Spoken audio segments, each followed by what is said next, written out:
안녕하세요. 저는 딥마인드의 연구원으로 있는 오준혁입니다. 오늘은 간단하게 제가 최근 1, 2년 동안 딥마인드에서 해온 연구들을 소개시켜 드리려고 합니다. 제 연구를 소개시켜 드리기 전에 간단하게 강화학습 문제에 대해서 설명을 해드리자면, 강화학습 문제에서는 이렇게 어떤 행동을 하는 에이전트가 있고 환경이 있습니다. 이 에이전트는 현재 상태인 observation과 보상인 리워드를 환경으로부터 받아서 그걸 토대로 어떤 행동, 즉 액션을 취하게 되고, 이 환경은 그 액션에 상응하는 다음 observation과 다음 리워드를 입력으로 주게 되고, 강화학습 문제에서는 이렇게 에이전트와 환경이 상호작용을 계속 반복하게 됩니다.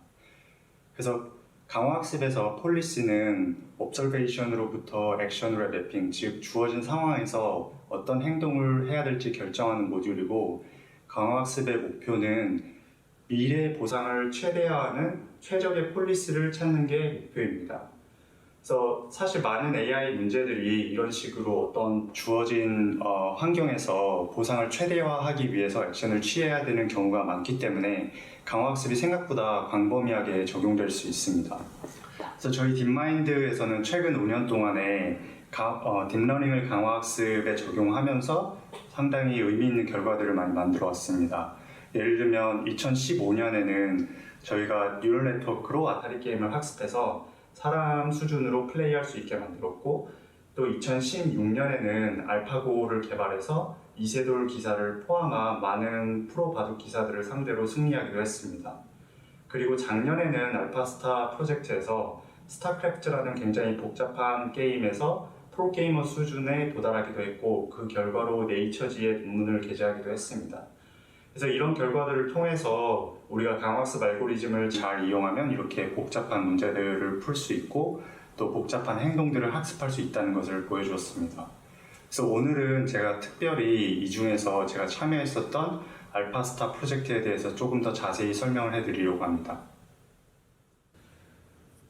다들 아시다시피 알파스타 이전에 나왔던 알파고 같은 경우에는 강화학습 역사상 가장 의미 있고 가장 획기적인 결과물로 평가를 받아왔습니다. 그런데 바둑 같은 경우는 환경 자체가 꽤나 단순하고, 또 상대방에 대한 정보를 모두 다 바둑판을 통해서 알 수 있기 때문에 바둑 문제를 해결한 다음에 저희는 조금 더 복잡하고, 그리고 또 상대방에 대한 정보가 제한되어 있는 종류의 강화학습 문제를 풀어보고자 했습니다. 이런 면에서 스타크래프트는 저희한테 가장 적합한 환경이었습니다. 왜냐하면 스타크래프트는 굉장히 복잡한 실시간 전략 시뮬레이션 게임이고, 또 많은 사람들이 플레이를 하면서 수십 년 동안 다양한 전략들을 연구해온 게임이기 때문입니다.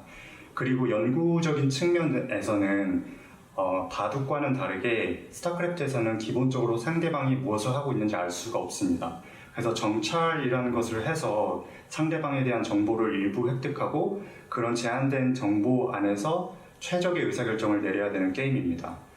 그리고 바둑에 비교해서 이 스타크래프트에서는 매 순간마다 내릴 수 있는 의사결정의 가지수가 대략 몇억 가지수가 넘고, 또 한 게임에 5,000번 정도의 의사결정을 해야 되기 때문에 바둑과는 비교도 하기 어려울 정도로 굉장히 복잡하고 어려운 강화학습 문제라고 볼 수 있습니다. 그래서 스타크래프트에 익숙하지 않으신 분들을 위해서 간단하게 이 게임의 원리를 설명을 해드리자면, 여기 영상에서 보시다시피 게임 초반에는 이렇게 일꾼 유닛을 이용해서 자원을 획득해야 되고, 그리고 획득한 자원을 가지고 유닛을 더 만들거나 아니면 기술을 개발하거나 건물을 확장할 수 있습니다. 그리고 나중에는 이 영상에서처럼 공격 유닛들을 모아서 상대편을 공격해서 모든 건물을 파괴하면 승리하게 됩니다.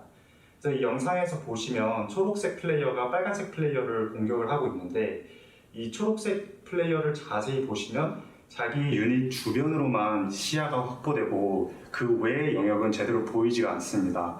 그래서 이 게임에서는 이렇게 꾸준히 유닛을 상대 진영으로 보내서 무엇을 하고 있는지 일부 관찰하고, 그걸 토대로 최적의 의사결정을 내려야 되는 게 핵심이 되고, 또 강화학습 관점에서는 굉장히 어려운 문제로 작용하게 됩니다.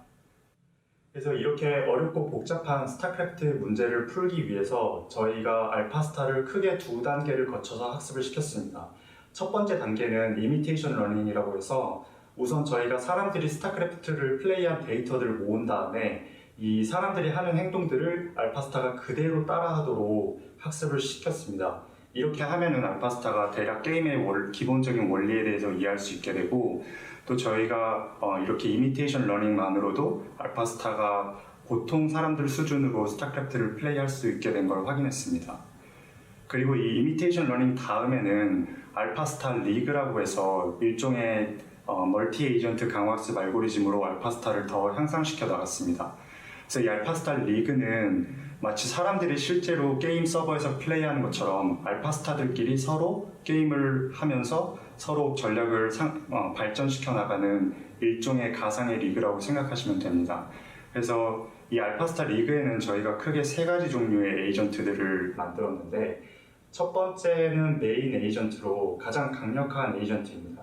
그래서 이 메인 에이전트는 알파스타 리그 내에 있는 다른 모든 에이전트를 상대하면서 전략을 발전시켜 나가고, 또 동시에 셀프 플레이라고 해서 자기 스스로와도 상대하면서 전략을 향상시켜 나갑니다. 그리고 두 번째로는 메인 익스플로이터라고 있는데, 이 메인 익스플로이터는 알파스타 리그에 있는 다른 에이전트들이랑 학습하지 않고 오로지 메인 에이전트만을 상대로 학습을 합니다. 그래서 쉽게 말하면 이 메인 익스플로이터는 메인 에이전트의 취약점을 파악하고 그걸 공략하는 일반적이진 않더라도 굉장히 독특한 전략들을 찾아내도록 설계되었습니다.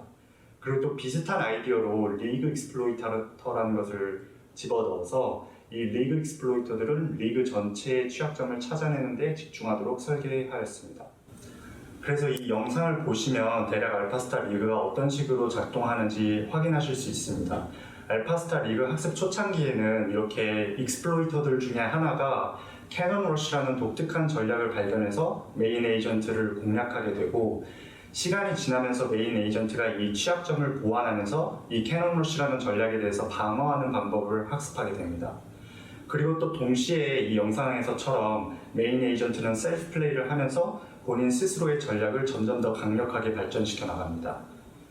그리고 학습 후반에는 다른 익스플로이터들 중에 하나가 다크 템플러 러쉬라는 더 독특하고 더 예측하기 어려운 전략을 발견해서 메인 에이전트의 약점을 공략하게 되고, 결국에는 시간이 더 지나면서 메인 에이전트가 이 전략에 대해서도 대비하는 방법을 학습하고 결국에는 더 완벽하고 더 강력한 에이전트로 발전하게 됩니다.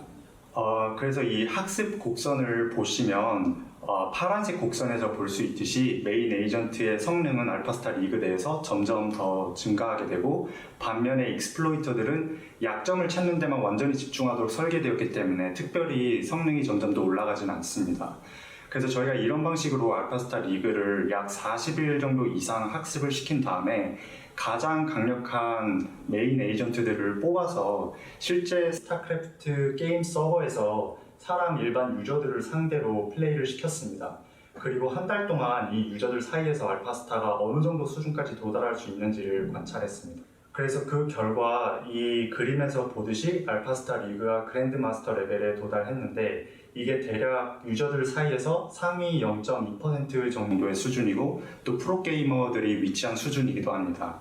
그래서 스타크래프트 커뮤니티에서 몇몇 전문가들이 선수 개발한 인공지능들의 수준이 유저들 사이에서 대략 평균 정도 수준인 거를 감안해 봤을 때 알파스타가 이렇게 강화학습을 통해서 상위 0.2%까지 도달했다는 것은 굉장히 획기적인 결과라고 볼 수 있습니다. 그래서 저희 알파스타가 이런 학습 과정에서 또 굉장히 독특한 전략들을 많이 발견했습니다. 예를 들면 이 TLO라는 프로게이머 선수를 상대할 때 저희 알파스타가 그림에서 보듯이 TLO의 진영 바로 근처에 숨은 공간에다가 건물을 짓기로 결정을 합니다. 그런데 TLO 화면에서 보면은 이 부분 공간이 숨겨져서 보이지 않았기 때문에 여기서 알파스타가 무슨 일을 하고 있는지 알 수가 없었고, 알파스타는 이 공간에서 공격 유닛들을 생성해서 쉽게 TLO를 상대로 승리를 하게 됩니다. 그래서 TLO가 이 게임에서 지고 나서 이렇게 리플레이를 확인한 다음에 알파스타가 이렇게 독특한 전략을 발견해서 자기를 상대로 쓸 줄은 몰랐다고 굉장히 놀랐습니다. 그래서 이런 식으로 알파스타가 의도적으로 정보를 숨기거나 아니면 상대방이 무엇을 하는지 예측을 하거나 아니면 독특한 유닛 조합을 사용하는 등 굉장히 사람들이 그동안 발견해내지 못했던 그런 종류의 신기한 전략들을 많이 발견을 했습니다. 그리고 작년에는 블리즈컨이라는 게임 행사에서 저희가 데모 부스를 마련해서 사람들이 직접 와서 알파스타를 상대할 수 있는 행사를 가졌습니다. 그런데 이 중에는 세계 1등 프로게이머인 세랄이라는 선수가 와서 저희 알파스타를 상대했는데 저희 알파스타가 4대1로 승리를 하게 됩니다. 물론 이거는 비공식적인 경기였지만 알파스타의 수준이 대략 어느 정도인지 가늠할 수 있는 또 의미 있는 행사였습니다. 그리고 또 몇 주 뒤에 이 선수가 트위터에서 본인의 실제 토너먼트 대회 경기에서 알파스타가 발견한 전략을 사용했다고 공유를 했습니다. 그래서 저희 같이 이렇게 강화학습을 연구하는 연구자 입장에서 저희가 연구한 결과물이 이렇게 훌륭한 선수한테 영감을 줄 수 있다는 것 자체가 굉장히 보람 있는 경험이었습니다. 그래서 알파스타 프로젝트를 통해서 우리가 강화학습 알고리즘을 잘 스케일업을 하면 이렇게 스타크래프트와 같이 굉장히 복잡한 문제들을 풀 수 있고 또 알파스타가 그동안 사람들이 발견해내지 못했던 흥미로운 전략들을 발견해낸 것은 강화학습 알고리즘을 잘 이용하면 그동안 사람들이 생각하지 못했던 새로운 솔루션을 발견할 수 있다는 것을 보여준 아주 좋은 사례였다고 생각합니다. 그래서 여기까지가 알파스타에 대한 간략한 소개였고 다음 연구를 소개시켜드리기 전에 간단하게 AI의 역사에 대해서 살펴보면 이 AI 분야는 매번 사람들이 손으로 디자인하던 요소들을 데이터로부터 학습한 것으로 대체해 나갈 때마다 굉장히 큰 변화가 있었습니다. 예를 들면 1980년대에는 엑스퍼트 시스템이라는 게 굉장히 유행을 했었는데 이 당시에는 우리가 도메인 전문가 예를 들면 의사의 지식을 AI 시스템에다가 직접 주입을 해서 어떻게 보면 데이터를 통한 학습이 거의 없었습니다. 근데 1990년대에 와서는 조금 더 SVM 같이 머신러닝 기법으로 데이터로부터 학습하는 게 유행하기 시작했는데 물론 성능이 많이 향상됐지만 여전히 도메인 전문가의 지식에 의존해서 데이터로부터 유용한 정보, 유용한 피처를 추출해야 됐고 그 다음에서야 머신러닝 기법으로 데이터로부터 학습할 수가 있었습니다. 근데 다들 아시다시피 최근 10년 사이에는 딥러닝이 많이 각광을 받았습니다. 그 주된 이유가 딥러닝은 도메인 전문가의 지식 필요 없이도 데이터로부터 알아서 유용한 피처를 습득할 수 있고 또 주어진 태스크까지도 학습할 수 있었기 때문입니다. 그래서 이 흐름을 보면은 매번 AI의 역사에서 사람이 디자인하던 부분들을 데이터로 학습하는 것으로 대체할 때마다 굉장히 성능도 향상되고 또 AI의 적용 범위도 점점 넓어졌습니다. 그래서 현재는 딥러닝이 굉장히 많은 부분들을 데이터로부터 학습하면서 좋은 성과를 보여주고 있지만 한편으로 생각해보면 여전히 저희 같은 머신러닝 연구자들이 손수 개발한 알고리즘에 의존해서 딥러닝 아키텍처를 학습시키고 있습니다. 그래서 저는 최근에 어떻게 하면 이 알고리즘 자체도 데이터로부터 직접 학습할 수 있지 않을까 이런 생각을 가지고 연구를 해오고 있습니다. 그래서 어떻게 하면 이렇게 데이터로부터 알고리즘을 학습할 수 있을지 생각해보기 위해서 제가 처음에 보여드린 강학습 환경과 에이전트의 상호작용 그림으로 돌아가 보면 여기서 또 알고리즘과 에이전트의 상호작용에 대해서도 이렇게 그려볼 수가 있습니다. 그래서 알고리즘 입장에서 보면 에이전트의 현재 상태를 입력으로 받아서 이 에이전트를 어떻게 업데이트할지를 결정하는 하나의 또 다른 결정 주체라고 볼 수 있습니다. 그래서 비유를 하자면 알고리즘을 선생님으로 볼 수 있고 에이전트를 학생이라고 볼 수가 있는데 이 선생님도 어떻게 효과적으로 학생을 가르쳐야 학생이 최대한 빨리 학습할 수 있을지를 결정해야 되는 하나의 강화학습 에이전트라고 볼 수가 있습니다. 그래서 저는 최근에 이렇게 알고리즘 자체도 하나의 강화학습 에이전트로 해석을 해서 어떻게 하면 강화학습 알고리즘을 또 강화학습 알고리즘으로 데이터로부터 학습할 수 있을지에 대해서 연구를 해오고 있습니다. 그래서 오늘 남은 시간 동안에는 제가 이런 방향으로 연구한 프로젝트 하나를 소개해 드리려고 합니다. 그래서 이 프로젝트에서는 앞서 말씀드린 것처럼 저희가 데이터로부터 강화학습 알고리즘 전체를 학습을 하려고 했습니다. 조금 더 자세히 말씀을 드리면 오른쪽 그림처럼 저희가 학습 환경을 여러 가지를 구축을 한 다음에 이거를 데이터로 간주하고 여기에서부터 강화학습 알고리즘, 강화학습 업데이트 룰 자체를 학습을 했습니다. 그 다음에 이 발견된 이 학습된 강화학습 알고리즘이 이전에 전혀 본 적 없는 굉장히 복잡한 환경에서도 잘 작동하도록 만드는 게 저희 프로젝트의 목표였습니다. 그래서 저희가 제시한 프레임워크를 조금 더 자세히 설명을 해드리자면 저희 프레임워크에서는 우선 에이전트가 두 가지 종류의 아웃풋을 내게 합니다. 첫 번째는 무언가를 결정하는 폴리시고 두 번째는 무언가를 예측하는 프리딕션입니다. 근데 결국에는 에이전트가 무엇을 결정하고 무엇을 예측해야 될지를 정의하는 게 강화학습 알고리즘이고 그게 강화학습 업데이트 룰인데 이 효과적인 강화학습 업데이트 룰을 학습하는 게 저희 목표였습니다. 그래서 이 효과적인 강화학습 업데이트 룰을 학습하기 위해서 오른쪽 그림처럼 저희가 굉장히 다양한 종류의 강화학습 에이전트들을 다양한 종류의 환경에 동시에 시뮬레이션을 했습니다. 그래서 각각의 에이전트들은 서로 다른 환경에서 상호작용을 하면서 학습을 하고 있는데 그 각각의 에이전트들이 하나의 공유된 업데이트 룰을 따르게 했습니다. 근데 이 업데이트 룰이 기존에 있는 강화학습 알고리즘이 아니라 이 업데이트 룰 자체도 저희가 뉴럴 네트워크로 만들어서 이 에이전트의 학습하는 과정이 모두 다 미분 가능하다는 점을 이용해서 이 학습 과정 자체를 백프로페게이션을 해서 저희가 이 업데이트 룰을 점점 개선시켜 나갔습니다.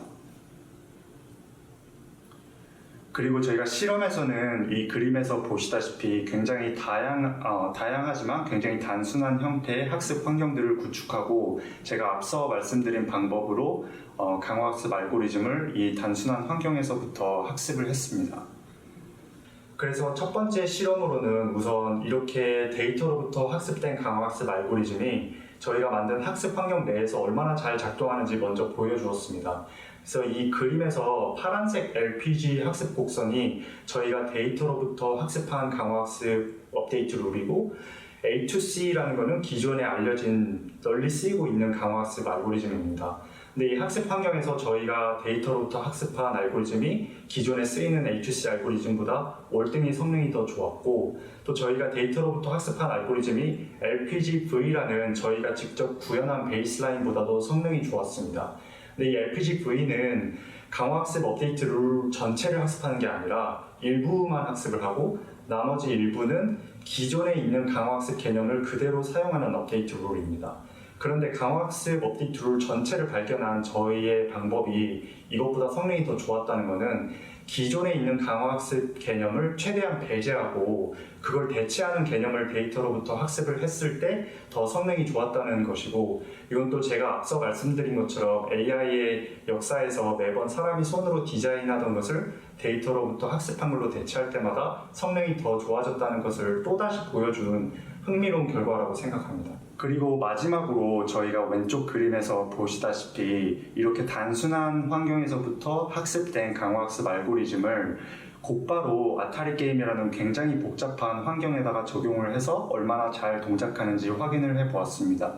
그래서 오른쪽 그림에서 X축이 학습 환경에 가질 수이고 Y축이 아타리 게임에서의 퍼포먼스인데 가로로 되어 있는 회색 라인들은 2013년부터 2018년까지 저희 같은 강화학습 연구자들이 직접 개발해온 강화학습 알고리즘들의 퍼포먼스이고 그리고 파란색 곡선으로 되어 있는 게 저희가 데이터로부터 자동으로 학습한 알고리즘의 퍼포먼스입니다.